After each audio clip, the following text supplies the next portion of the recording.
Hello ladies and gentlemen, Deja Vu here bringing you the third game from the MSL Wildcard. This is going to be Midas versus Roro on Aztec. And so now we start the second half of the bracket, the other side of the bracket if you will. Cal beating Hero and Hyuk beating Stats on the one side, and now we're going to have Midas, Roro, Violet, and Bisu left to fight on the other half. So this is going to be Midas and Roro. Midas is the Terran player and Roro is the Zerg player. So we're going to have, let's see who they're going to go to first. Midas at the 12 o'clock position in green and Roro in the bottom left in yellow. This map is Aztec, which is a 3-player map, I believe. Yes. Yes, sir. 12 o'clock and then sort of that bottom left and then the bottom right is another base. And it's got reverse ramps. One of the most important features of the map is that it does have reverse ramps. So your main is on low ground, your natural is on high ground.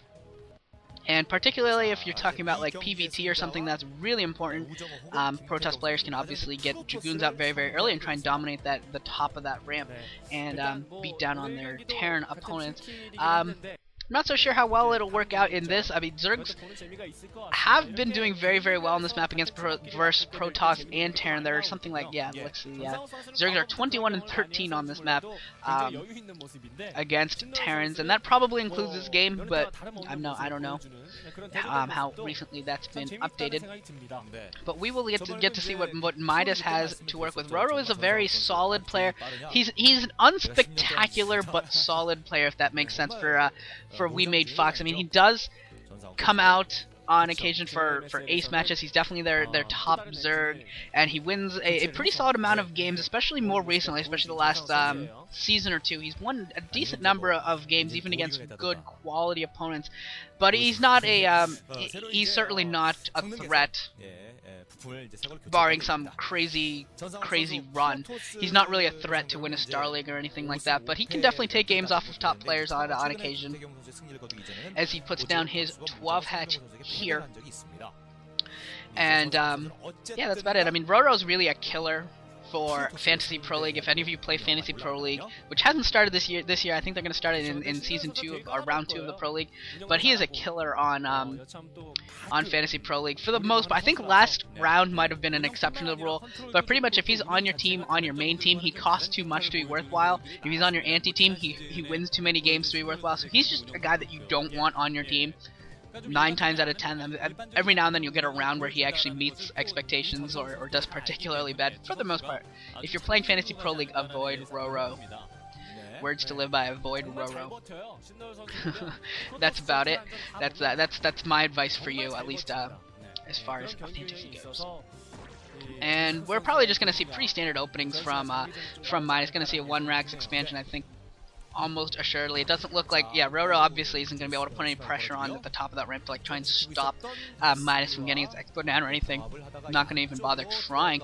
And yeah, we do have the 1-Rax, a couple Marines being produced as well as another supply depot, so maybe he's going to get a few more, a couple Marines going, and the command center is down, and now the Zerglings are starting to spawn. We're going to have a third hatchery, so this is going to be a 3-hatch Muta build.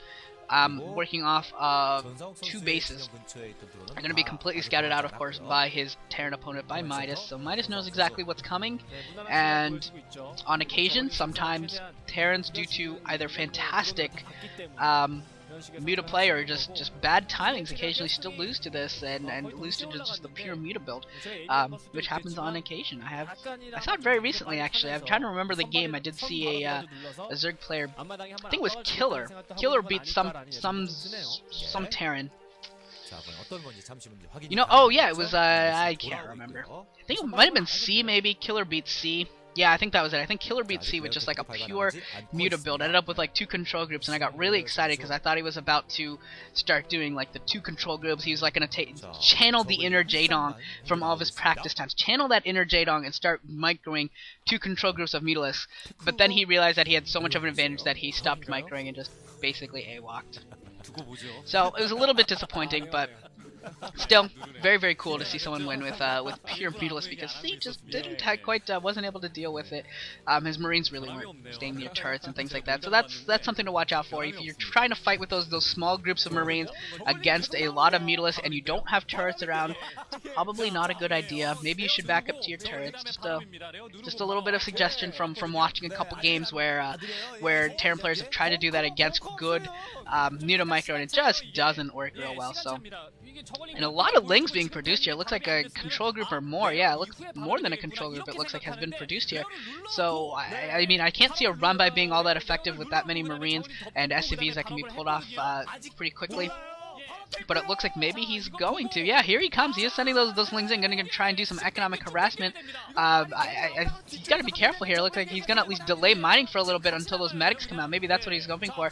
But a medic is out, and now here come the Marines coming out to try and attack it. And the command center actually in the yellow already. Maybe he's trying to set... Oh, I see what he's going to try and do. He's going to try and get these Marines out, and then send in the second group of Lings to stop them from getting back to the ramp. That was actually really, really cool by Roro.